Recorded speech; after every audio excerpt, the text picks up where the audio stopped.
Est-ce que j'ai connu moi des phases de réinvention? Oui. Alors déjà quand on monte une start-up, on est obligé de se réinventer assez fréquemment parce que souvent on démarre un petit peu dans le brouillard avec peu de visibilité sur ce qu'on va faire et sur ce qui va fonctionner ou pas. Donc en fait, ça force à se réinventer. Ça force à se réinventer parce que c'est d'abord la seule manière de survivre. Moi qui aime beaucoup le vivant, la réinvention, je pense, la capacité à changer de taille, à changer, à faire un pivot et à partir dans de nouvelles directions. On a connu, par exemple, avec My Job Company, au moins, je dirais, 4 pivots. Ça veut dire que 4 fois dans notre histoire, il a fallu qu'on se réinvente pour passer à l'étape suivante. Peut-être se réaligner, se recentrer, tout simplement se réaligner avec ce à quoi on a envie de participer sur quelque chose de plus grand qu'une simple entreprise ou qu'une simple perspective de gain. Alors la réinvention pour moi c'est synonyme de renouveau, c'est partir de quelque chose, de qui on est, et c'est construire à nouveau mais sans forcément casser ce qui s'est passé avant, c'est faire avec ce qu'on a déjà, mais par contre essayer de créer et d'innover. Donc c'est de faire avec ce qu'on a quelque chose de nouveau. Alors le terme réinventer, je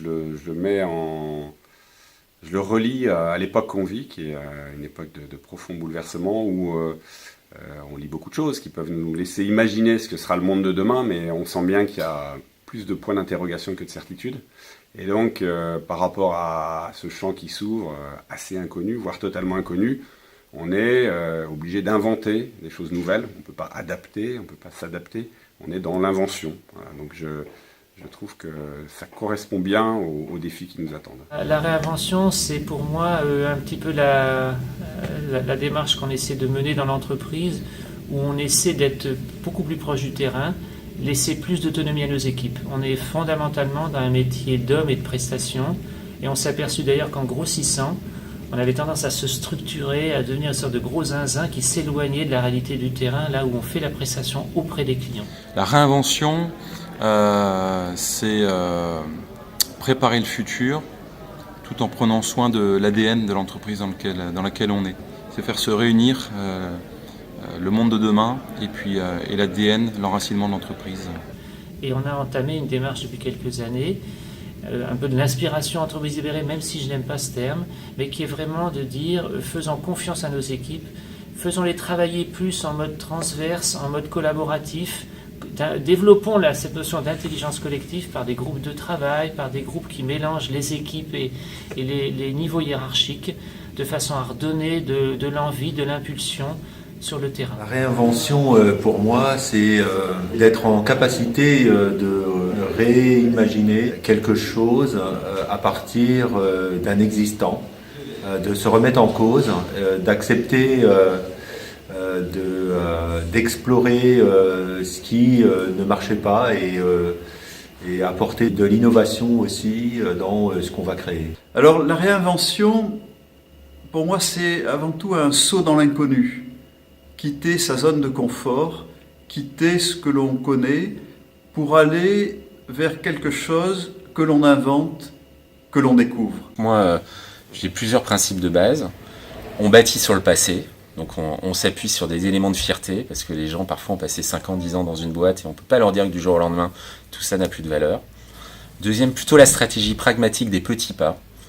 Et on attaque d'abord la périphérie avant d'attaquer le cœur. D'abord, il faut oser en fait faire quelque chose de nouveau.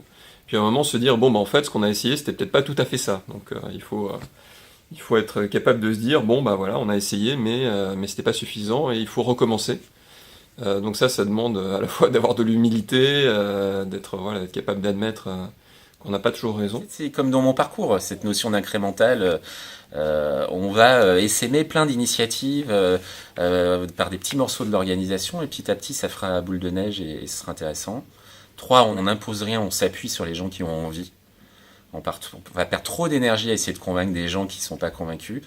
On va essayer de lancer des projets. Ceux qui ont envie de sauter, sauteront avec nous et du coup seront eux-mêmes porteurs de cette transformation. 4, des actes, pas de discours. Discours, ça saoule tout le monde et tout le monde aujourd'hui a le sentiment que c'est pipeau. Donc on montre, on donne à voir. Et pour moi, dans cette recherche de changement et d'évolution, c'est important qu'il y ait de l'audace. une recherche de la créativité pour que les choses évoluent au-delà de ce que l'on peut simplement imaginer par des extrapolations, je dirais, scientifiques ou linéaires de ce que l'on observe. Ça m'évoque une transformation.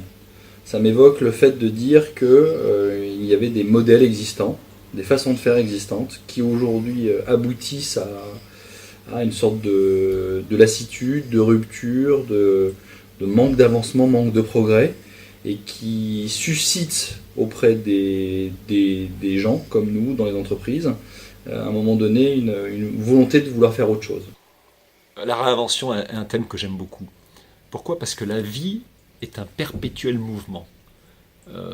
La vie, c'est comme la bicyclette. Si on s'arrête de pédaler, on tombe. Et il faut sans arrêt, par rapport à ces évolutions, à ces changements que l'on a, que ce soit des changements physiques quand on prend de l'âge, ou que ce soit des changements dans sa vie personnelle, il y a forcément dans la vie professionnelle énormément de changements. D'autant plus que les technologies allant de plus en plus vite, les changements sont de plus en plus fréquents. Je dirais en fait la réinvention c'est toujours difficile en fait pour plein de raisons. C'est difficile d'abord parce que ça demande d'admettre qu'on s'est trompé. Et c'est bien connu que si on ne se réinvente pas, si on ne change pas les façons de faire, on va aller à l'échec. Si effectivement certaines sociétés n'existent plus aujourd'hui, c'est qu'elles n'ont pas vu venir les nouvelles technologies. À l'écoute en permanence de l'écosystème dans lequel nous vivons. C'est aussi de pouvoir contribuer à cet écosystème et dans le sens d'une vie plus riche, plus durable, je dirais, plus humaine. Aussi, savoir se réinventer soi-même pour être au service des besoins qui sont présents dans tout ce qui nous entoure. Donc à un moment donné, je pense que c'est le temps de passer à autre chose. Comme toute transformation, il faut avoir des initiateurs et ensuite on a des gens qui vont suivre le mouvement et qui vont y adhérer et qui vont l'embarquer grâce au volume, grâce à la masse. Qu'est-ce que ça veut dire déjà la réinvention ? Parce qu'on va parler de réinvention des dirigeants, on va voir que ça va vraiment impacter la réinvention de l'entreprise elle-même. Moi je vois 3 pans autour de la réinvention de l'entreprise. Il y a vraiment la réinvention de l'espace de travail, on ne travaille plus, on n'appréhende plus l'espace de la même façon. Ensuite c'est la réinvention justement des interactions au travail. Typiquement, tu me poses la question par rapport aux dirigeants de comment ils vont se réinventer. Un dirigeant dirige. Et qu'est-ce que ça veut dire diriger en 2017 ? Pas la même chose qu'il y a 20 ans. Diriger, ça ne veut pas dire commander, donner des ordres toute la journée, prendre des décisions à la place des gens et de transformer les gens finalement en exécutants. Donc ça, dans les rapports au travail, c'est déjà ce qui va changer.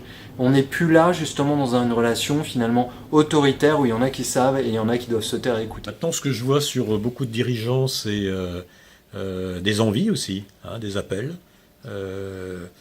Un questionnement sur le paradoxe que je vis entre qui je suis vraiment, l'essentiel que j'ai envie de vivre dans ma vie, et en fait un job où je ne traite que l'important, et où je redeviens moi-même que lorsque je fais des activités qui me plaisent en dehors du boulot. Donc beaucoup de dirigeants qui viennent à EVH viennent chercher cette cohérence, qu'on appelle tête, cœur, trip, corps, une cohérence entre qui on est, qu'est-ce qui fait notre fondement, qu'est-ce qui fait notre colonne vertébrale, et la façon dont on assure le management et le développement de nos équipes, de notre business, de nos clients, pour en faire des entreprises très humaines, donc très performantes. Et la dernière chose, c'est la réinvention de la façon même de regarder le capital humain. Quand on parle de capital humain ou de workforce, on parle de quoi ? Des salariés. Or aujourd'hui, on nous dit qu'en 2020, il y aura 40% de la force de travail qui sera composée de freelance, d'auto-entrepreneurs.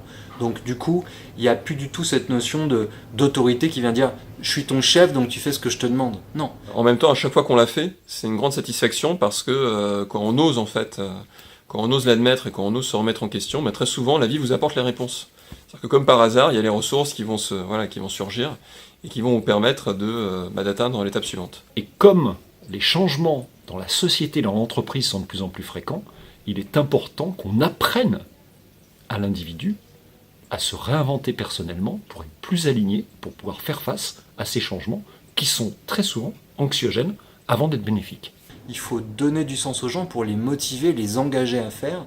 Et ce qui fait qu'un freelance décidera de s'impliquer sur une mission dans une entreprise A ou une entreprise B, parce qu'il considère qu'il va trouver plus de sens justement sur une mission donnée, il va apprendre davantage, il y aura plus sa place au milieu des autres, sa culture correspondra plus à la culture des gens avec lesquels il travaillera.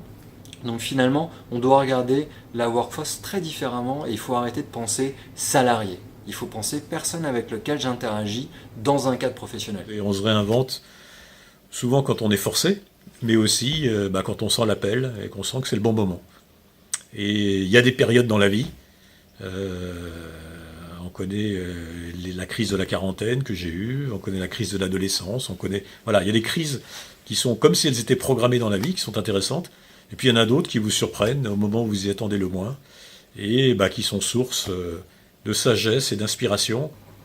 Un cheminement sur la possibilité de faire les choses autrement, de faire les choses en s'écoutant en fait, en écoutant ses émotions, en écoutant ses tripes, et finalement en avançant tout en prenant du plaisir.